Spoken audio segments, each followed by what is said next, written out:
Experienced bowler in the dark blue shirt, and in orange, a likable, very talented young professional seeking that first championship. He's Steve Wilson. One sidebar story, Chris. They tied for 4th and 5th place last night. D'Entremont won a 2-frame roll-off, so he gets to choose whether to start or not. He's forced Wilson to start the match.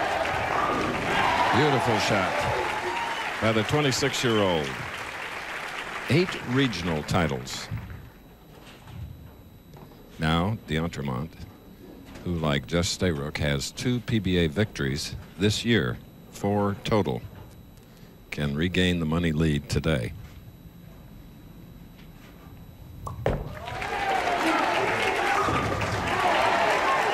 Powerful ball, though.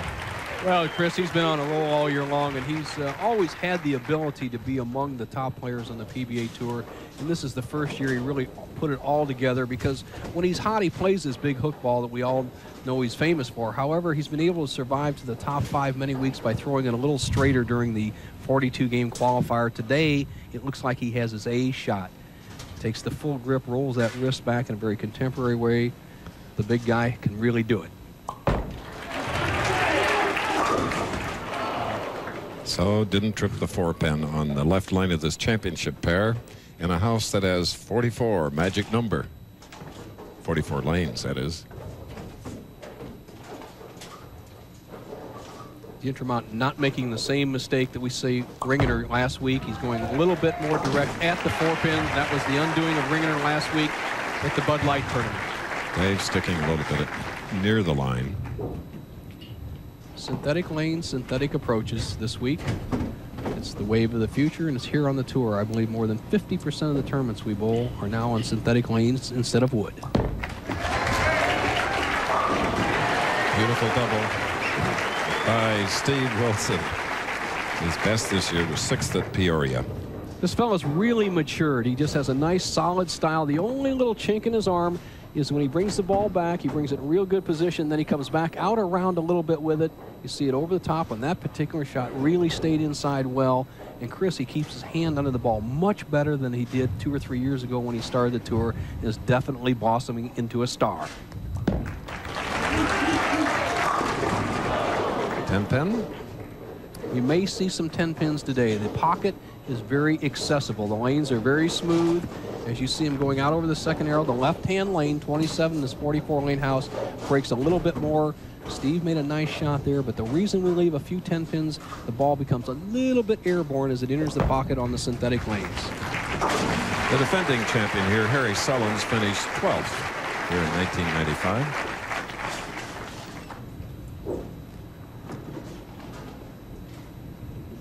D'Entremont preparing, winning in Peoria, and then the Choice Hotels Classic, and the Challenge as well for another 25.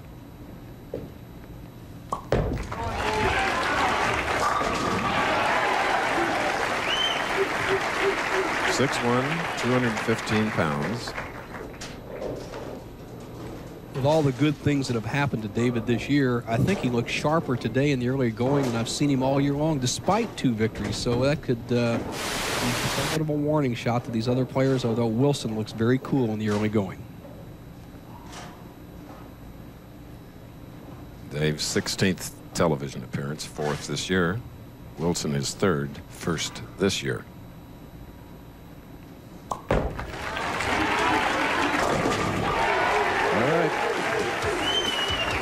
We're in our first game, 1 pin separating these 2 pros. You know, about an hour southeast of Windsor Locks is Mystic, Connecticut, home of the Mystic Seaport Museum, which is dedicated to preserving America's maritime heritage.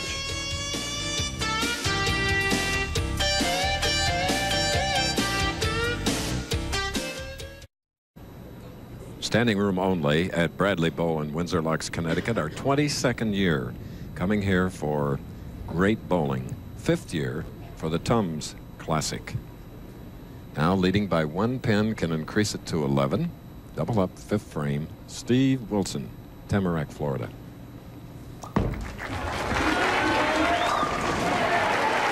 Real good shot there, Chris. You know, he's staying behind the ball so well.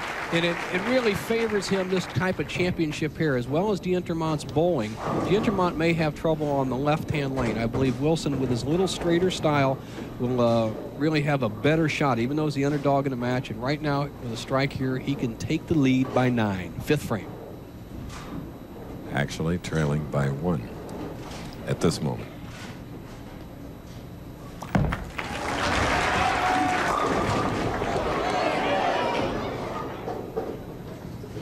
Almost got the messenger. Left a solid 10 in the 3rd. Makes a slight adjustment, sends the ball a little bit wide. Instead of breaking at about 45-foot mark towards the pocket, it goes down about 46, 47 feet. And he leaves that lonely old 10-pin over there. Used to be the hardest spare in bowling. Now the 7-pin is now the hardest spare. Continues to mark. As we indicated, only his 3rd ever television appearance. Handling it very well. And what I have to qualify on that spare, Chris, I mean this toughest single-pin spare. I think the reason the 7 is now the toughest is the proprietors, even the PBA, has a tendency to put a little bit more oil in the center of the lane. Elevates the scoring environment. There's the spot. 11-pin lead by D'Entermont. Here's his style. D'Entermont would just uses all 17 feet of the approach. He's kind of hanging off, but the key to D'Entermont is his good high backswing, and watch his wrist action. I believe he has one of the best wrist actions as it comes through this area, keeps that wrist cocked, and releases it on the upstroke. You don't want to throw it down in the lane. Much more knee bend than I've seen from him in the other years as he sets up perfectly here. Strikes in the 6th. He'll have a 21-pin lead.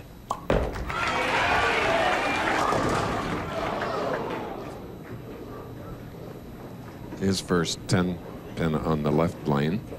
3 10-pins on that lane. Reason being, the point that lane hooks a little bit more, even though they're synthetic lanes. The old wood surfaces, the cribbage, the underlying part of the lane still comes through with a little bit of characteristic. That lane still hooks more than it did than the other lane has for 20-some years. And that was the voice of Nelson Britton Jr., who won here in not only 1974, but also 1975, back-to-back bow. Long time ago. I don't know. I think the money's already been spent, though. Or invested.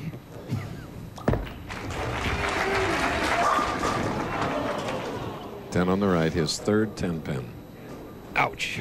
Awfully good shot. My daddy used to say when one round object hits another round object, they never react the same. Sherry a little bit disappointed.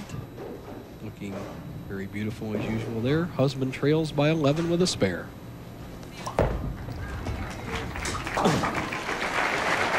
Just stayed up long enough to cover the 10-pin. Next Saturday on ABC Sports, Pro Bowlers Tour strikes out for Pennsylvania. We'll be back at the Convention Center. That's right, Arena Bowling in Erie, as defending champion Dennis Horan battles bowling's best in the Splitfire Spark Plug Open. That's next Saturday, 3 Eastern, right here on ABC Sports.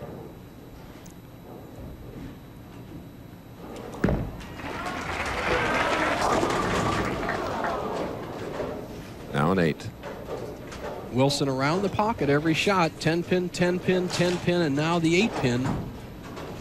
He gives it room to accommodate that extra break on this lane. Doesn't quite come all the way back. Headpin slides behind the 8. Another easy spare with a conversion to 7th will trail the Big D by 12.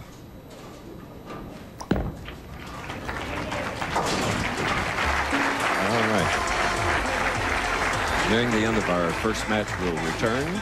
But meantime, watch this. Visitors of the Mystic Seaport Museum are introduced to a life in a coastal community in settings like this ship carving shop.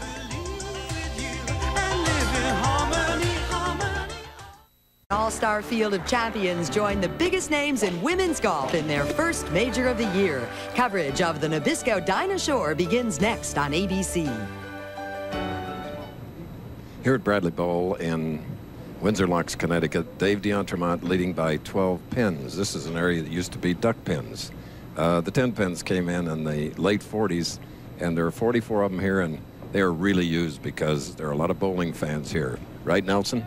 You got it, Chris. As the Big D comes up in the 7th frame, leading by 12. Looking strong.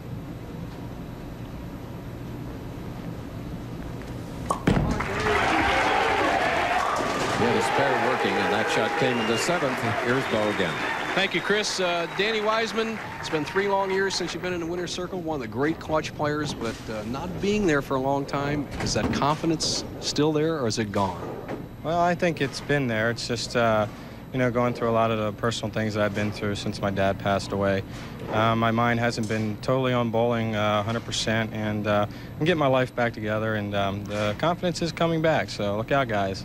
A lot of money out there for you. You get to keep the whole paycheck this week, huh? Yeah, it's pretty good. I'm very happy with my performance this week, so we'll see what happens. All right, Chris, it'll be in the next match. Back to you.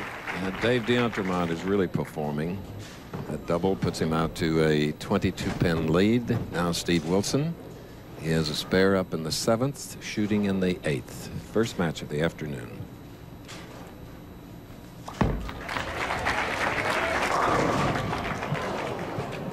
A 7. Well, the difference in this match so far has been the power of D'Entremont. All the players have been in the pocket, not a single ball out of the pocket. Yet Steve Wilson, with 3 10-pins, an 8-pin, a 7-pin, has not been able to put together a string. And D'Entremont has snuck out to a 23-pin lead through 8, but it's not over yet. Wilson is a determined young man with a lot of talent.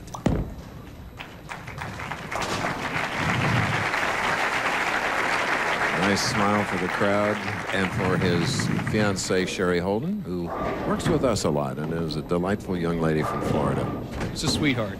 You know, the 5 players this week, Chris, the average age that they started bowling comes out to 5.6 years. Jurek, our leader, was started at 5, Traver at age 7, Wiseman 5, D'Entremont at 5, and Steve Wilson 6.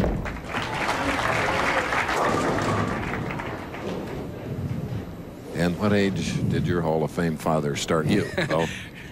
Chris, as we watch this replay, I had the luxury of starting with a duck pin ball at the age of 2. As you see the ball sliding by the head pin, he gets a good kick off the left sideboard, leaves the 2, easy spare, but he's in trouble through 9 frames. And Chris, I heard you mention a little bit about duck pins. Just to explain a little bit, a duck pin ball is much smaller than a regular bowling ball, and it only weighs 4 pounds. And I remember the late, great Ned Day giving me one for, I don't remember it, I just used it for my 2nd birthday. The automatic pin setters, however, will not pick up the small balls, so everybody has to use the big one. Okay. That's 3 in a row as we remind you that tonight, a world premiere special event on the ABC Family Movie. Stephanie Zimbalist stars in an incredible adventure filmed against the breathtaking background of Kenya, The Great Elephant Escape. Then, Jeff Fahey stars in an all-new episode of The Marshal. All tonight, ABC. D'Entremont with a chance to take this off the sheet for $259.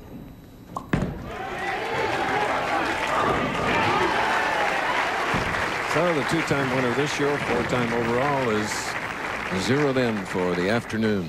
Well, he just gave Steve Wilson no chance. Steve Wilson definitely acquitted himself well, but just couldn't carry. Had all the balls in the pocket up to the 9th frame. D'Entremont with 2 victories on his belt, close to $100,000 in his bankroll. 2 loose, 2 experienced for Wilson today. But Steve Wilson will be back as D'Entremont tries to finish with $259. And Steve and Sherry will have $5,000 toward that house they hope to build. 5th place money here in the Tums Classic.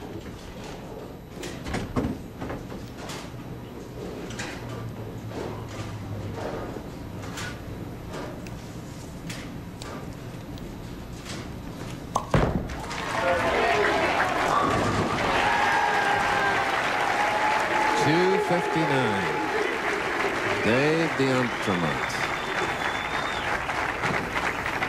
Steve Wilson can finish with a 215 with 3 strikes.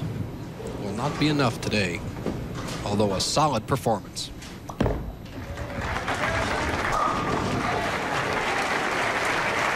Pretty shot. Nice guy too.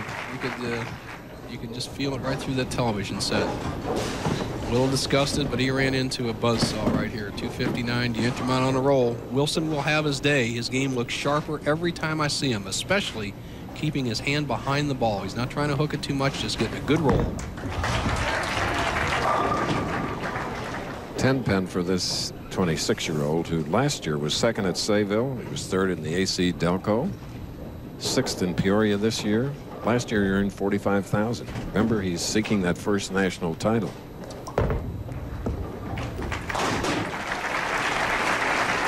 So it's 259 to Steve Wilson's 205. This ABC Sports presentation of Professional Bowlers